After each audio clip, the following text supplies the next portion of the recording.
요한복음 6장 47절에서 51절 같이 읽으실 때 살아계신 하나님의 음성으로 들으시기를 바랍니다. 같이 읽겠습니다. 진실로 진실로 너희에게 이르노니 믿는 자는 영생을 가졌나니 내가 곧 생명의 떡이니라. 너희 조상들은 광야에서 만나를 먹었어도 죽었거니와 이는 하늘에서 내려오는 떡이니 사람으로 하여금 먹고 죽지 아니하게 하는 것이니라. 나는 하늘에서 내려온 살아있는 떡이니 사람이 이 떡을 먹으면 영생하리라. 내가 줄 떡은 곧 세상의 생명을 위한 내 살이니라 하시니라. 아멘. 옛날이나 지금이나 땅에 살고 있는 모든 인류는 허기지고 배고프고 목마른 사람들입니다. 먹을 것이 없어서 한 해에도 약 1,500명 이상이 목숨을 걸고 탈북하는 북한 동포들이 있습니다. 아프리카와 방글라데시의 가난한 사람들을 생각해 봅니다. 지구 인구가 약 71억이라고 하는데 그 71억 인구 중 거의 절반은 하루에 1달러 이하로 살아가고 있습니다. 지금 이 지구는 생산의 부족 때문이 아니라 분배의 균형이 깨어져서 죽어가는 사람들이 하루에 약 10만 명, 5초의 어린이 한 명이 굶어 죽어가고 있는 현실입니다. 1년에 세계에서 영양실조로 사망하는 사람 수가 2천만 명이나 됩니다. 우리는 상상을 할 수 없는 지옥과 같은 것이 우리 지구 반대편에서 매일 일어나고 있는 것입니다. 이에 따라 우리 교회에서는 유엔 난민기구인 국제 유니세프에 한 달에 5만 원씩 후원을 하고 있습니다. 여러분들이 드리는 헌금으로 아프리카에 있는 난민들 하루에 50명씩 먹여 살리는 사랑의 후원을 우리 교회가 하고 있다 그 말입니다.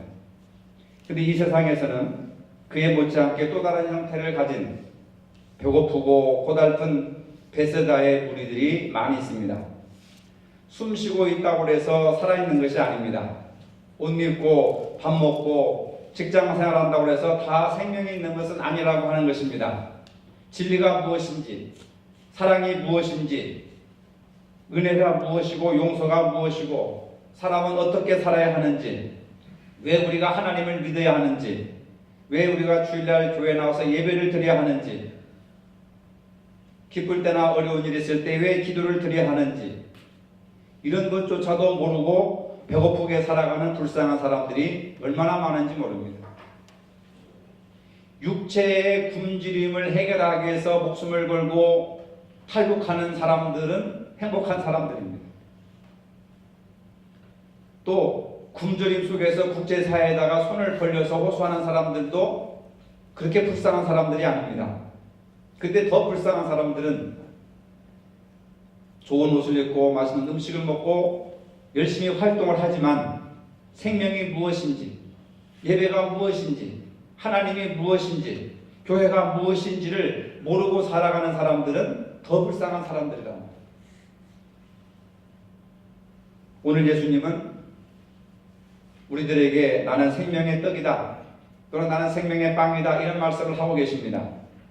요한복음 기자는 나는 생명의 떡이라고 말씀을 하고 있는데 이 생명의 떡이라고 하는 말씀을 두 가지로 보충해서 설명하고 있습니다.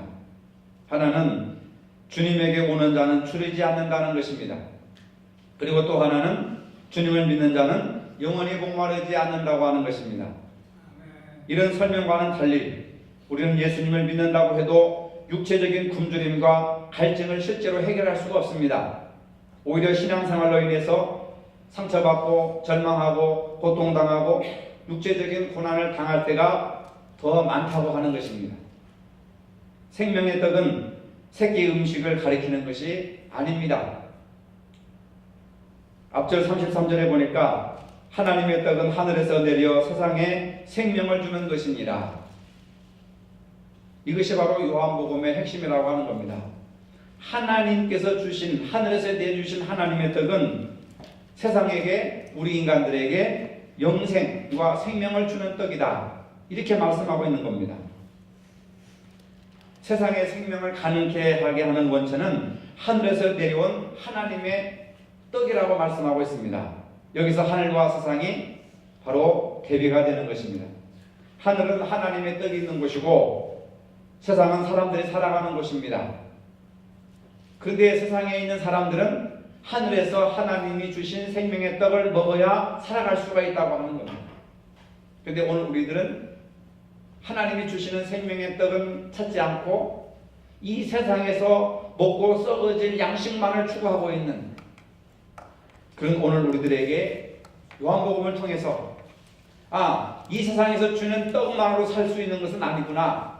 하나님께서 하늘로부터 내려주시는 생명의 떡을 먹어야 우리가 영생할 수 있고 인간이 존재할 수 있구나 하는 것을 깨달으라 그 말입니다. 예수님 당시의 사람들이 예수님에게 요구하는 것이 이런 것이었습니다. 예수님이 모세처럼 만나와 메추라기 사건을 계속해서 일으켜주기를 바라고 있었습니다. 그 사건이 오늘 바로 본문 앞에 나오는 오병이어의 기적의 이야기입니다. 물고기 2마리와 보리떡 5개로 5,000명을 먹이고 12광주리를 남는 그러한 사건을 예수님께서 계속해서 일으켜 주시기를 바라고 있는 것입니다. 우리의 배고픔을 해결해달라. 경제적인 문제를 해결해달라. 오늘 우리들도 그런 정치 지도자가 나오기를 고대하고 있습니다. 경제를 잘 운영해서 국민 모두 배불리 먹고 마음대로 쓰고 돈이 남아도는 세상을 원하고 있습니다. 다가오는 4.13에 있을 국회의원 선거에서도 경제정책의 가장 큰 이슈가 되고 있습니다. 내년에 있을 대통령 선거 때도 마찬가지일 것입니다. 요즘 젊은 20대들이 살기에 너무나도 힘든 그런 세상이 되어버렸습니다. 직장을 구하지 못합니다. 젊은이들이 원하는 인생 최대 목표는 이제는 좋은 직장 대기업이 아니라 일거리만 했으면 좋겠다. 어디에 가서 취직이라도 했으면 좋겠다. 바로 그것이 유일한 꿈입니다. 세상에 살면서 매우 중요한 문제입니다. 그것과 더불어 더욱 중요한 것이 있습니다. 함께 더불어 살아가고 공공의 유익을 이해하고 자기의 영적인 삶에 아무런 관심이 없다고 한다면 아무리 좋은 직장에 취직했어도 행복한 인생을 살아갈 수가 없다고 하는 것입니다. 오병이어의 사건 앞에서 사람들은 제2의 모세가 나타났다고 환호를 합니다. 예수님이 제2의 모세다.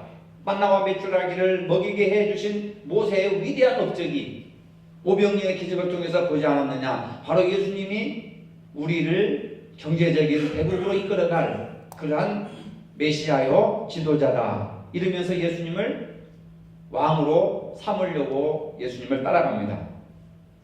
요한복음 6장 15절에 기록되어 있죠. 그러나 예수님은 그들을 뿌리치고 혼자 산으로 도망가 버립니다.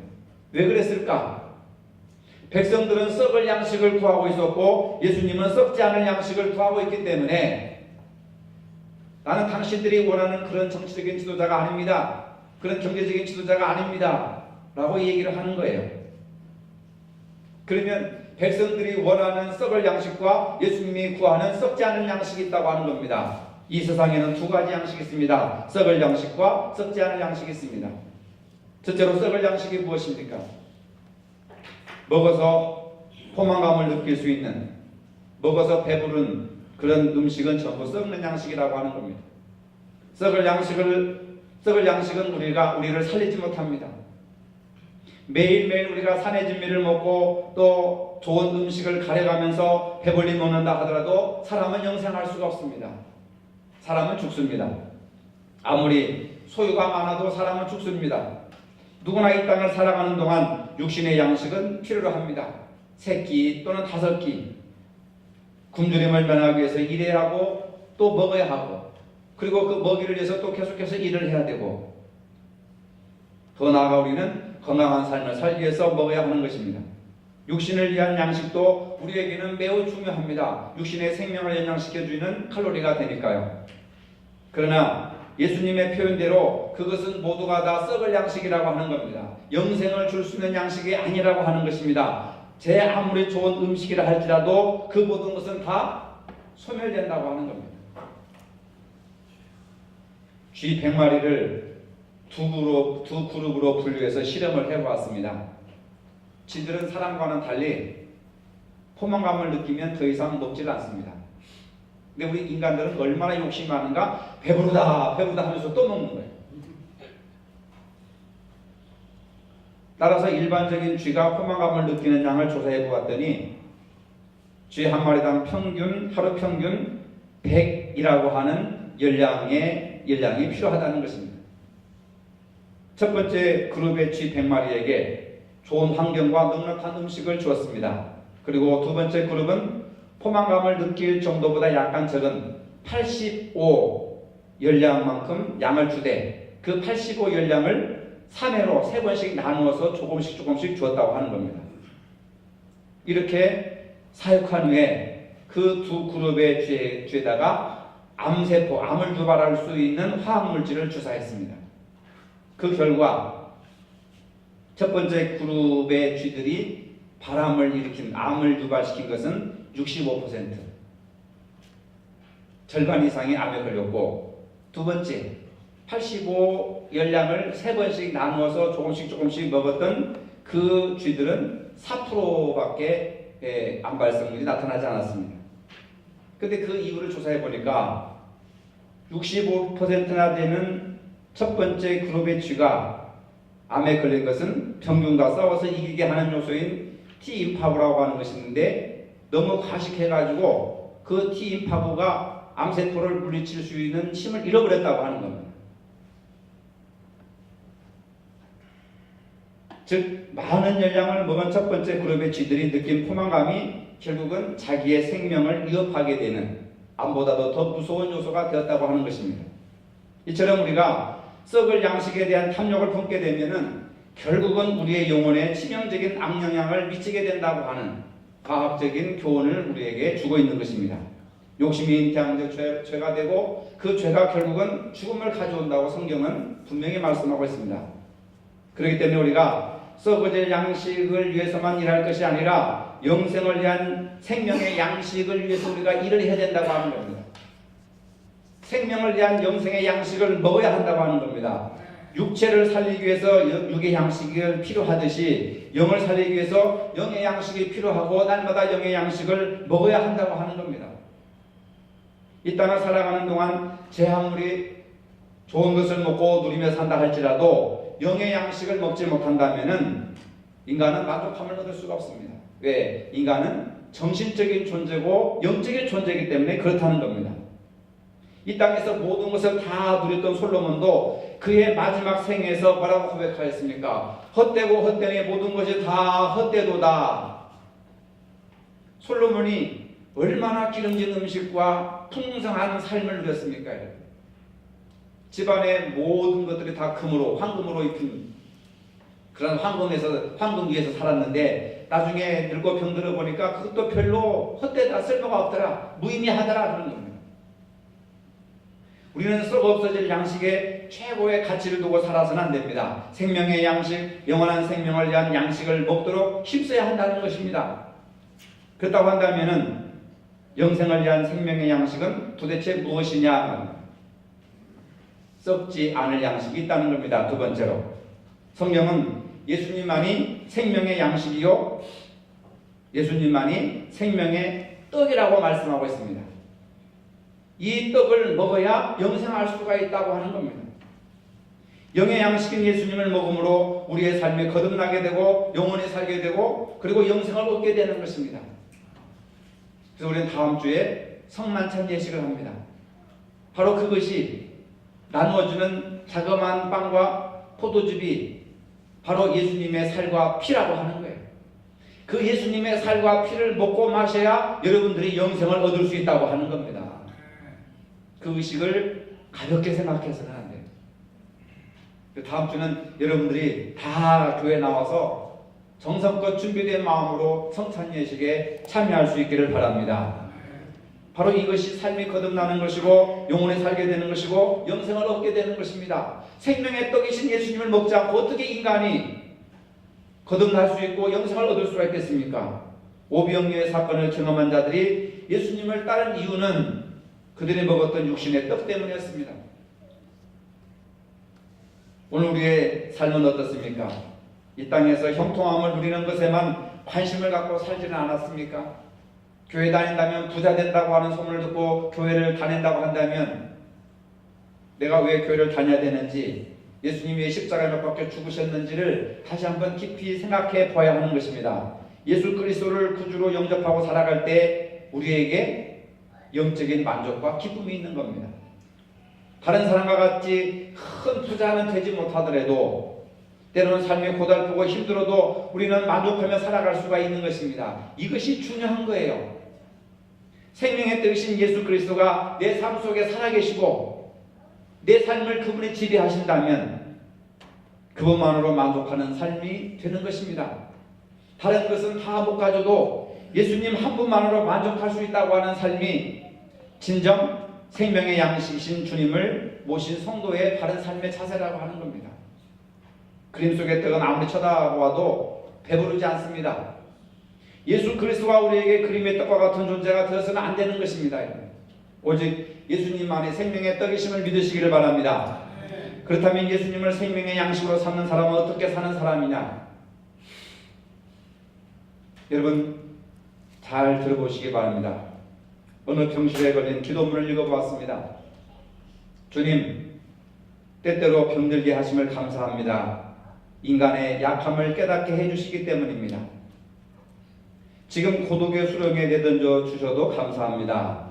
그것은 주님과 가까워지는 기회입니다. 일이 계획대로 안 되게 틀어주심도 감사합니다. 그래서 나의 교만을 반성할 수 있습니다. 아들, 딸이 걱정거리가 되게 하시고 부모와 동기가 짐으로 느껴질 때도 있게 하심을 감사합니다. 그래서 인간된 보람을 깨닫기 때문입니다. 먹고 사는데 힘겹게 하심을 감사합니다. 눈물로써 빵을 먹는 심정을 이해할 수 있기 때문입니다. 이런 기도문을 읽어보았을 때 이런 기도문은 분명히 생명의 양식이 무엇인지 이분의 삶 속에서 우러나오는 글이라고 하는 겁니다. 예수님에게 오는 자는 줄이지 않으며 예수님을 믿는 자는 목마르지 않는다고 하는 말씀이 바로 여기에 해당되는 것입니다. 병들어도 고독해도 일이 계획대로 안 되었어도 자녀들이 뜻대로 되지 않고 자녀들 때문에 걱정거리가 쌓여도 남을 탓하지 않고 나의 교만을 반성할 수 있는 기회를 주셔서 감사하다고 하는 영성이야말로 생명의 떡이신 예수님을 모신 사람들의 신앙의 영성이라는 것을 여러분 깨달으시기를 바랍니다. 이러한 것들은 우리가 현실을 살아가면서 불평하고 원망할 일이에요. 교회를 다녔는데도 병들고 교회를 다녔는데도 자식들이 속썩이고 또 사업도 잘 안 되고 이게 무슨 교회 다니는 사람들의 표시겠느냐. 이런 사람과 내 계획대로 안 되고 내 뜻대로 안 되고 가정이 좀 이렇게 자녀들의 곁길로 다가가고 부모 속을 썩인다 할지라도 그걸 누구 탓하지 아니하고 나의 교만을 반성할 수 있는 기회를 주신 하나님께 오히려 감사할 수 있는 사람들이 생명의 떡을 먹은 생명을 가진 사람들의 삶의 자세다 그 말입니다. 어떤 사람들에게는 이런 말이 따분하게 또는 나와는 상관없는 말로 거리감 있게 들릴 수도 있습니다. 지금 추구하는 것은 썩을 양식을 추구하기 때문에 영생을 얻는 양식을 얘기해봤자 소용이 없는 것입니다. 아무리 먹어도 다시 먹어야 하는 그런 양식, 아침에 먹고 저녁에 배부르는 그런 양식, 소화불량에 걸리면 아무리 맛있어도 먹을 수 없는 그런 양식을 추구하며 살아가는 사람들에게는 정신적인 가치라고 하는 것은 아무 의미가 없는 것입니다. 그런데 예수님은 육체적인 어떤 배부름을 얘기한 것이 아니라 영생을 얻는 정신적이고 영적인 영원한 생명을 주시기 위해서 이 땅에 오셨다고 하는 겁니다. 세상적인 것에 온통 마음이 빼앗긴 사람들은 영생의 양식이 눈에 들어오지 않습니다. 끈질기게 예수님을 찾아온 사람들을 향해서 예수님은 이렇게 말씀하십니다. 내가 진실로 진실로 너에게 이르노니 너희가 나를 찾는 것은 표적을 본 까닭이요 떡을 먹고 배부른 까닭이로다. 예수님을 찾아온 우리들은 영생에 대한 관심이 없었습니다. 그냥 배부른 것에만 마음이 간 거예요. 예수님은 그들에게 다시 이르십니다. 썩을 양식을 위하여 일하지 말고 영생하도록 있는 양식을 위하여 일하라. 오늘 우리는 무엇을 구하기 위해서 분주하게 살고 있습니까? 지난 일주일 동안 여러분들은 무엇을 위해서 새벽부터 밤늦게까지 열심히 이렇게 일을 했습니까? 물론 가정을 책임진 가장으로서의 그런 일을 해야 되는 거예요. 그 일 자체가 나쁘다는 건 아닙니다. 근데 온통 우리가 예수 믿는다고 하는 사람들이 온통 육신에 먹을 양식만을 살고 영의 양식을 위해서 한 시간도 투자를 못한다고 하는 이것이 문제라고 하는 거죠. 세상을 부정하자는 얘기가 아닙니다. 물질을 부정하자고 하는 것이 아닙니다. 10분의 1이라도 우리가 세상 일에 힘쓰는 것만큼의 10분의 1이라도 교회를 염려하고 내 영적인 신앙과 가치를 위해서 염려하고 그것을 위해서 우리가 좀 투자해야 된단 말이에요. 그게 바로 시간의 11조라는 것을 믿으시기를 바랍니다, 여러분. 부모는 자식을 양육할 책임이 있습니다. 자식들에게 온갖 좋은 옷, 온갖 좋은 음식을 먹으려고 노력합니다. 그것을 사랑이라고 생각합니다. 그러나 진정 생명의 떡을 먹이려는 데는 별로 신경을 쓰지 않습니다. 어떤 가풍 있는 종갓집 장손 며느리가 귀한 아들을 낳았습니다. 산후조리도 끝나지 않을 무렵에 그는 황당한 그러한 광경을 목격하고 말았습니다. 시어머니가 자신의 아들에게 젖을 물리고 있는 것입니다. 시어머니는 마른 젖꼭지를 억지로 물리려고 기를 쓰고 있었습니다. 며느리는 이것을 보고 어이가 없어서 기가 막히는 겁니다. 아니 도대체 뭐 하는 거야? 남편에게 가서 말했습니다.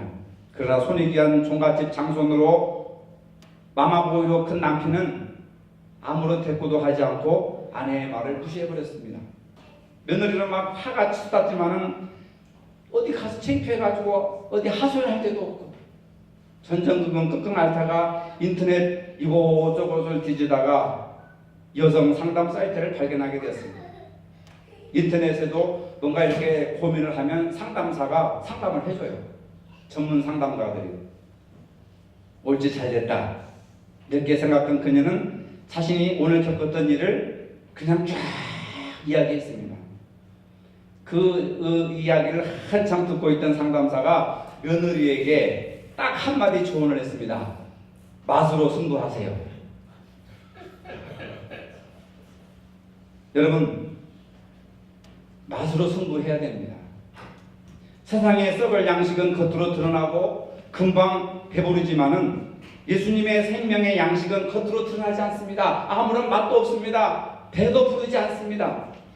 누룩처럼 속으로 스며들어가지고 우리의 생각을 바꾸고 우리의 의식을 바꾸고 우리의 삶의 형태를 바꾸고 삶 속으로 스며들지만은 그것이 아름다운 인격자로 존경받는 삶으로 나타나게 된다고 하는 사실입니다. 그런 인생이 바로 생명의 떡으로 살아가는 행복한 인생인 줄로 믿으시기를 바랍니다. 실제 있었던 일인데요. 장면 정권 시절에 오래된 이야기입니다.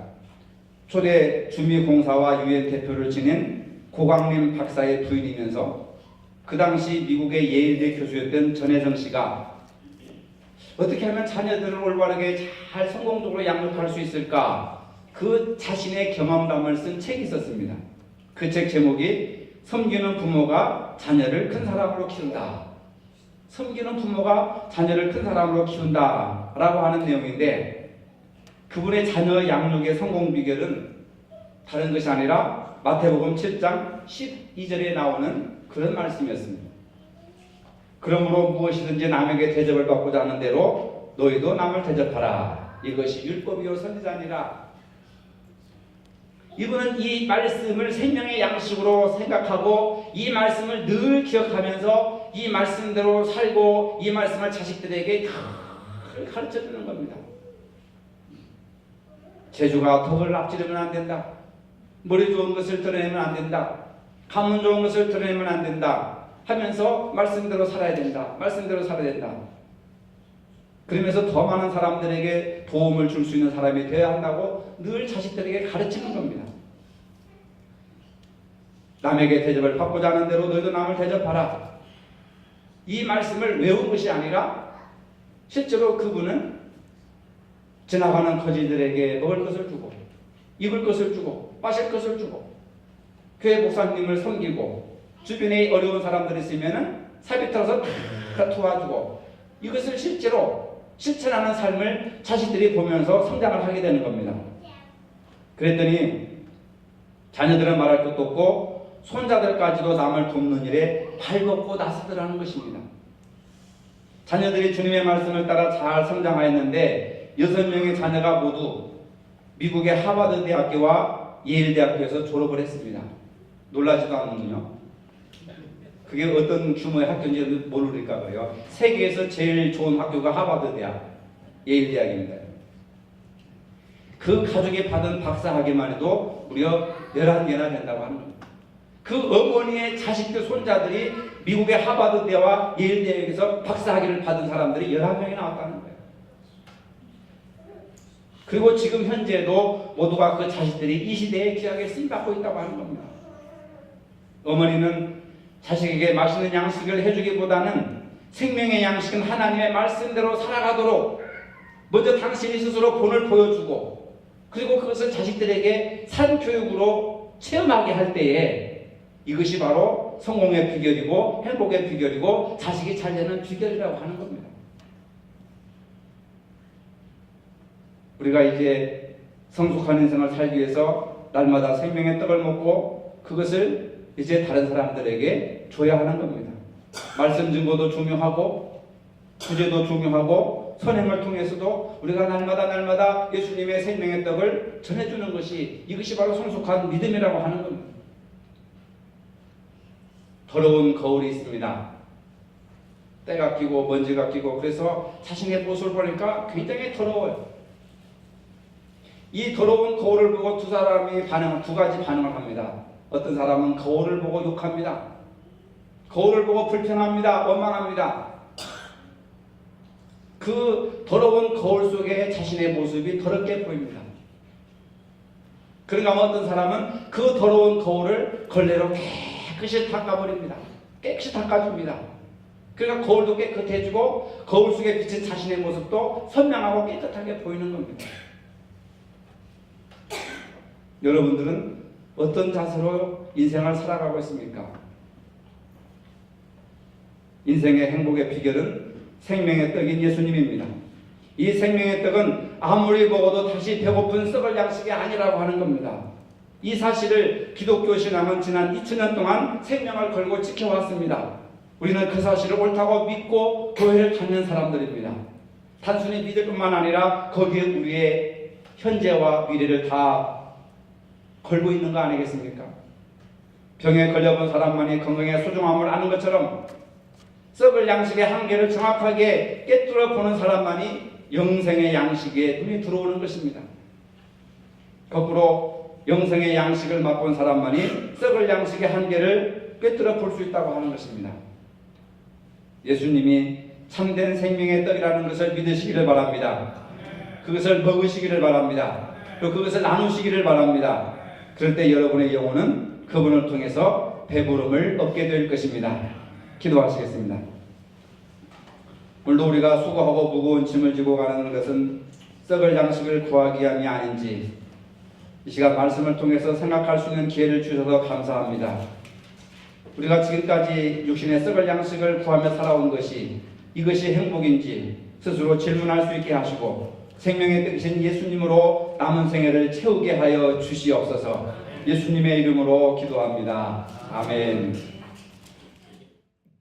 이제는 우리 주 예수 그리스도의 은혜와 하나님 아버지의 무한하신 사랑과 성령의 교통하심이 생명의 떡이신 예수님으로 살기를 원하는 사랑하는 모든 성도들에게 이제로부터 영원토록 함께 하시기를 축원하옵나이다. 아멘.